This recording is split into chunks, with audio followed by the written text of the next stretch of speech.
ياري يو ميناسان كونيتشوا. السلام عليكم في هذا المقطع الجديد.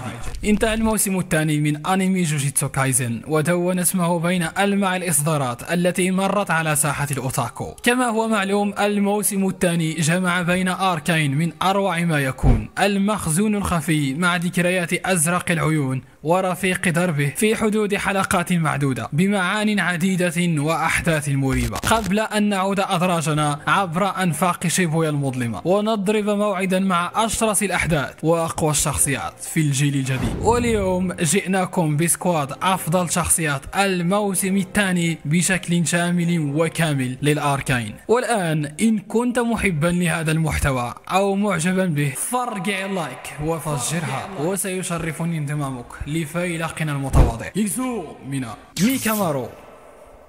في المركز العاشر لدينا ميكامارو، الخائن أو الضحية أو المسكين. كل هذه الأوصاف مقبولة في حق ميكامارو. طبعا ميكامارو وجد لنفسه مكانا في هذا السكواد لأمرين اثنين. الأول بلا شك هو من تسبب في الحادثة، وهو من سرب أسرار مدرسة الجوجيتسو التقنية وقام بخيانة بشعة في حق أصدقائه في كيوتو ومجتمع الشامان بشكل عام، أي أنه كان الحلقة الأهم في الكواليس والأضعف في نفس الوقت، لكن دون نسيان الدافع الحقيقي والأهم وراء فعلته والذي يمثل له كل شيء. أما السبب الثاني وهو قتاله الرائع مع ماهيتو، والذي رأينا فيه جميعا ميكامارو الحقيقي وقوته الكبيرة التي تعادل شامانا من الدرجة الخاصة بعد العقد السماوي، بالإضافة لدوره المحترم أثناء واقعة شيبويا.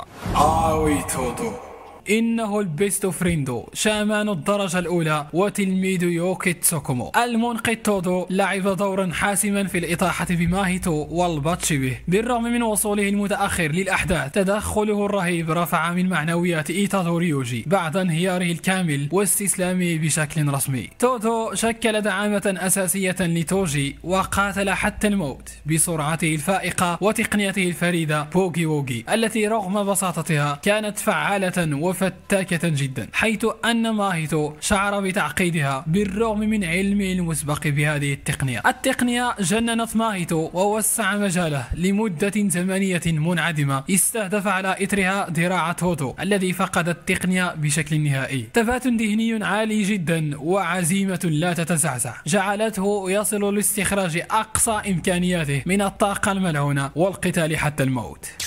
جوجو رأس البركان ولعنة الدرجة الخاصة. جوجو من أقوى الشخصيات في القصة، كان له دور خاص في هذا الأرك. بثلاثة لمسات فقط قضى على شامانين من الدرجة الأولى، ناوبيتو زينين رئيس العشيرة وصاحب جوجيتسو العرض، ونانامي الذي تضرر كثيرا، بالإضافة إلى ماكي زينين، كما أنه ساهم في تدمير شيبويا بعد قتاله مع سكونا. في الحقيقة جوجو تم ظلمه في العمل، ذنبه الوحيد هو أنه دائما ما يواجه الأضعف، مساكين أمثال جوجو ساتورو وريو من سكونا. وهذا خطأ من المتابعين، لأن المقارنة مع جوجو في حد ذاتها خاطئة، لكن بعد ختمه رجعت موازين القوة، لذلك تفاجأ البعض من قوة اللعنات. كينتو نانامي. عملت كموظف واكتشفت أن العمل حثالة. عملت كمستعمل جوجيتسو واكتشفت أن مستعمل الجوجيتسو أيضا حثالة. على الرغم من مظهره الخارجي القاسي، إلا أنه يتمتع بحس المسؤولية وروابط قوية مع زملائه الشامان، لهذا دائما الأولوية لهم قبل نفسه. كان لنانامي دور مهم وتأثير بارز في هذا الموسم حتى خارج الأنمي. بتوجيهاته وحضوره المثالي لم يكن نانامي بحاجة للقوة كي يكون بطلا، بل فرض نفسه وبجدارة بقتاله حتى الموت، تاركا فجوة كبيرة في صفوف الشامان وقلوب أصدقائه والمعجبين كذلك. نانامي أكثر شخصية جسدت الواقع من كل الجوانب، وهذا ما جعله قريبا من المتابعين بشكل بالغ. تشوسو. يرجع تاريخ تشوسو إلى ما قبل 150 عاما في بداية حقبة ميجي، وهو رحم ملعون من الدرجة الخاصة من إنتاج الخبيث كينشاكو. تشوسو كان أهم الشخصيات التي انضمت للأحداث، كيف لا وهو الذي واجه يوجي في قتال مجنون بتقنيات فريدة من نوعها، صنف من بين أقوى القتالات في القصة، واكتشف لاحقا أنه كان يقاتل أخاه الصغير. تقنية تشوسو التلاعب بالدم واحدة من التقنيات الملعونة التي يتم توارثها في عشيرة الكامو بسبب توازنها الشامل وفعاليتها في القتال متوسط المدى وبعيد المدى. تشوسو استخدم عدة تفرعات لهذه التقنية بشكل جد احترافي. تقنية التقارب، تقنية تضغط الدماء وتكتفها إلى أقصى الحدود. الدم الثاقب، التقنية السرية التي تصل سرعتها إلى سرعة الصوت. والمستعر الأعظم التي من خلالها يتم إطلاق الدماء المكثفة في كل اتجاه كالرصاص. هذا بالإضافة إلى تقنيات نصل الدماء ومقياس الأحمر المتدفق ونيزك الدماء. جوجو ساتورو وريوغين سكونا، أسقف القوى في تصنيف واحد.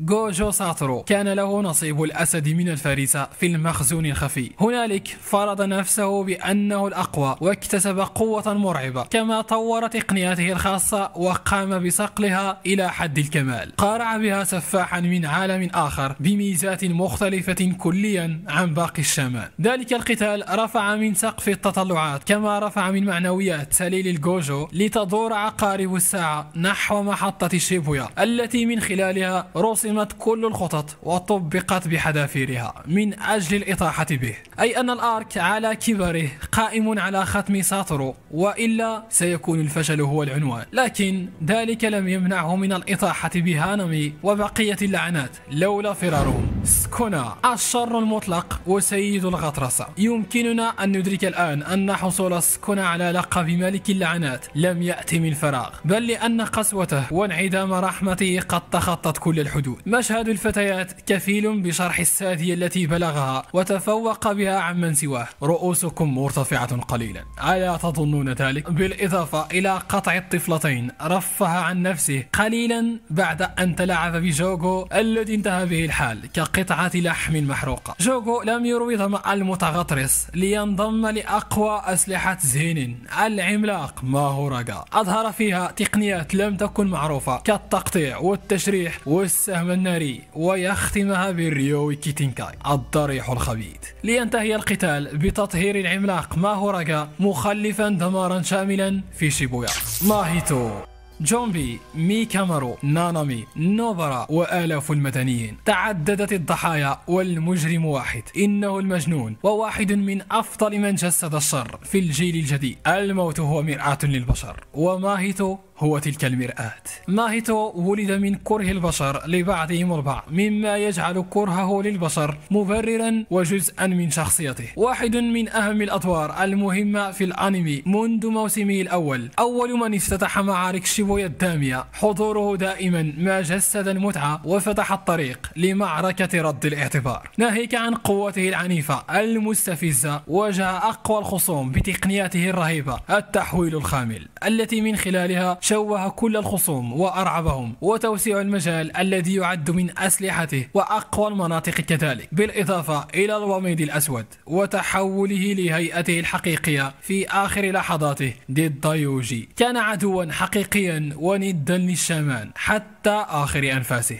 توجي زينين، اسألوني عن الفخامة وسأجيبكم بتوجي زينين. بصراحة أجمل ما حدث في هذا الموسم كانت إضافة هذا السفاح المبدع زينين توجي، أو كما يلقب قاتل الشامان. زعزع استقرار السيرفرات في ظهوره الأول وبطش بجوجو ساتورو وصديقه جيتو، وكلاهما من الدرجة الخاصة، بعقد سماوي يعطيه سرعة ومرونة فائقتين وقوة جسدية مرعبة ولعنة تلتف حوله تستعمل كمخزن للأدوات الملعونة. هذا كل ما احتاجه لتصدر العناوين ولحجز مكان له بين أعظم الشخصيات. انتهى آرك المخزون الخفي بنهاية ظالمة، لكن لم يستسلم وعاد مرة أخرى في حادثة شيبويا كاستدعاء للجسد، لكن غرائزه تحكمت بالموازين وطغت على حفيد تلك العجوز. قام بجلد المقنع ولم يقتنع، ثم مر للعنة الدرجة الخاصة داغون، وكاد أن يتبعه بطفله الوحيد ميغومي لولا غرائزه، لينهي على نفسه بنفسه بعد أن علم بشأن أمانته التي ائتمنها لساتورو ذات يوم.